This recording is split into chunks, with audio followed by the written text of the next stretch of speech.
ವೀಕ್ಷಕರೇ, ಇತಿಹಾಸದ ಮತ್ತೊಂದು ವಿಡಿಯೋಗೆ ತಮಗೆಲ್ಲ ಆತ್ಮೀಯ ಸ್ವಾಗತ.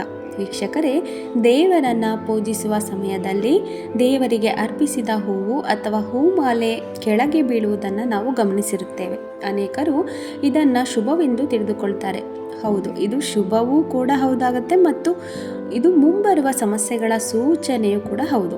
ದೇವರಿಗೆ ಅರ್ಪಿಸಿದ ಹೂ ಅಥವಾ ಹೂಮಾಲೆ ಕೆಳಗೆ ಬಿದ್ದರೆ ಇದರ ಅರ್ಥವೇನು ಎಂಬುದನ್ನು ಇಂದಿನ ವಿಡಿಯೋದಲ್ಲಿ ನಾವು ತಿಳಿದುಕೊಳ್ಳೋಣ. ಹೂವುಗಳನ್ನು ಬಳಸದೆ ದೇವರ ಪೂಜೆಯನ್ನು ಮಾಡುವುದು ಅಪೂರ್ಣ.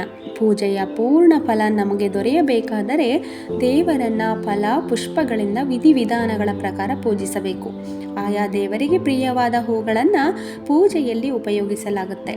ಪೂಜೆಯನ್ನು ಹೂವುಗಳೊಂದಿಗೆ ಮಾಡುವುದು ದೇವರನ್ನು ಒಲಿಸಿಕೊಳ್ಳುವ ಸರಳ ಮಾರ್ಗವಾಗಿದೆ. ನೀವು ಪೂಜೆ ಮಾಡುವಾಗ ದೇವರಿಗೆ ಅರ್ಪಿಸಿದ ಹೂವು ಕೆಳಗೆ ಬೀಳುವುದನ್ನು ಗಮನಿಸಿರಬಹುದು. ಅನೇಕರು ಇದನ್ನು ದೇವರ ಪ್ರಸಾದವೆಂದು ಕಣ್ಣಿಗೆ ಒತ್ತಿ ಇಟ್ಟುಕೊಳ್ತಾರೆ. ದೇವರಿಗೆ ಅರ್ಪಿಸಿದ ಹೂವು ಕೆಳಗೆ ಬೀಳುವುದು ನಮಗೆ ಕೆಲವೊಂದು ಸೂಚನೆಗಳನ್ನು ನೀಡುತ್ತದೆ ಎಂದರೆ ನೀವೆಲ್ಲ ನಂಬ್ತೀರಾ? ಹೌದು, ಇದು ಅನೇಕರಿಗೆ ತಿಳಿದಿಲ್ಲ. ನಾವು ದೇವರಿಗೆ ಅರ್ಪಿಸಿದ ಹೂವು ಅಥವಾ ಹೂವಿನ ಮಾಲೆಯು ಅರ್ಪಿಸಿದ ಕೂಡಲೇ ಕೆಳಗೆ ಬೀಳುವುದನ್ನು ಗಮನಿಸಿರಬಹುದು. ಇದಕ್ಕೆ ಸಂಬಂಧಿಸಿದಂತೆ ಶಾಸ್ತ್ರವು ನಮಗೆ ಅನೇಕ ವಿಚಾರಗಳನ್ನು ತಿಳಿಸಿದೆ. ಅವುಗಳ ಕುರಿತು ಇಂದಿನ ವಿಡಿಯೋದಲ್ಲಿ ಮಾಹಿತಿಯನ್ನು ತಿಳಿದುಕೊಳ್ಳೋಣ. ನಾವು ದೇವರನ್ನು ಪೂಜಿಸುವಾಗ ಹೂವಿನ ಹಾರವನ್ನು ದೇವರಿಗೆ ಅರ್ಪಿಸಿದ ತಕ್ಷಣ ಆ ಹೂವಿನ ಹಾರವು ಕೆಳಗೆ ಬಿದ್ದರೆ ಅದು ನಾವು ಮಾಡುತ್ತಿರುವ ಪೂಜೆಯಲ್ಲಿ ಅಥವಾ ಭಕ್ತಿಯಲ್ಲಿ ಯಾವುದೋ ಒಂದು ಕೊರತೆ ಇದೆ ಎಂಬುದನ್ನು ಸೂಚಿಸುತ್ತದೆ. ಇದು ನಮಗೆ ದೇವರು ನೀಡುತ್ತಿರುವ ಎಚ್ಚರಿಕೆಯ ಸಂಕೇತವಾಗಿರುತ್ತೆ.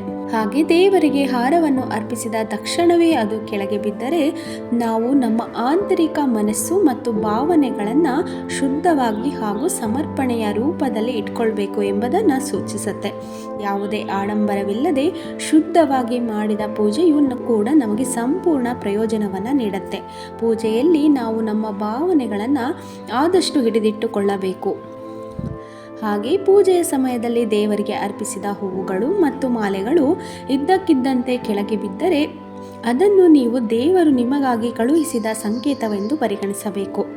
ದೇವರು ನಿಮ್ಮ ಪ್ರಾರ್ಥನೆಗಳನ್ನು ಕೇಳುತ್ತಿದ್ದರೆ ಮತ್ತು ಅವನು ನಿಮ್ಮನ್ನು ಸರಿಯಾದ ಮಾರ್ಗದಲ್ಲಿ ನಡೆಸುತ್ತಾನೆ ಎಂಬುದನ್ನು ನಿಮಗೆ ಅರ್ಪಿಸಿದ ಹೂವನ್ನು ಕೆಳಗೆ ಹಾಕುವ ಮೂಲಕ ಸೂಚಿಸುತ್ತಾನೆ. ಈ ರೀತಿಯಾದಾಗ ನೀವು ಚಿಂತಿಸುವ ಅಗತ್ಯವೂ ಸಹ ಇಲ್ಲ. ದೇವರು ನೀಡಿರುವ ಈ ಚಿಹ್ನೆಗಳನ್ನು ನಾವು ಮನಸ್ಸಿನಲ್ಲಿಟ್ಟುಕೊಂಡು ಜೀವನದಲ್ಲಿ ಸಕಾರಾತ್ಮಕ ಹೆಜ್ಜೆಗಳನ್ನು ಇಡಬೇಕು ಮತ್ತು ನಮ್ಮ ಜೀವನದಲ್ಲಿ ಒಂದಿಷ್ಟು ಬದಲಾವಣೆಗಳನ್ನು ನಾವು ತಂದುಕೊಳ್ಳಬೇಕು. ದೇವರಿಗೆ ಅರ್ಪಿಸಿದ ಹೂವುಗಳು ಅಥವಾ ಹೂಮಾಲೆ ಕೆಳಗೆ ಬೀಳುವುದು ಕೇವಲ ಶುಭ ಸೂಚನೆಯನ್ನು ಮಾತ್ರವಲ್ಲ, ಅಶುಭ ಸೂಚನೆಯನ್ನು ನೀಡುತ್ತವೆ. ಈ ಸನ್ನಿವೇಶವು ಕೆಲವೊಮ್ಮೆ ನಮ್ಮ ಜೀವನದಲ್ಲಿ ಮುಂಬರುವ ಸಮಸ್ಯೆಗಳ ಅಥವಾ ತೊಂದರೆಗಳ ಕುರಿತು ಸೂಚನೆಯೂ ಆಗಿರಬಹುದು.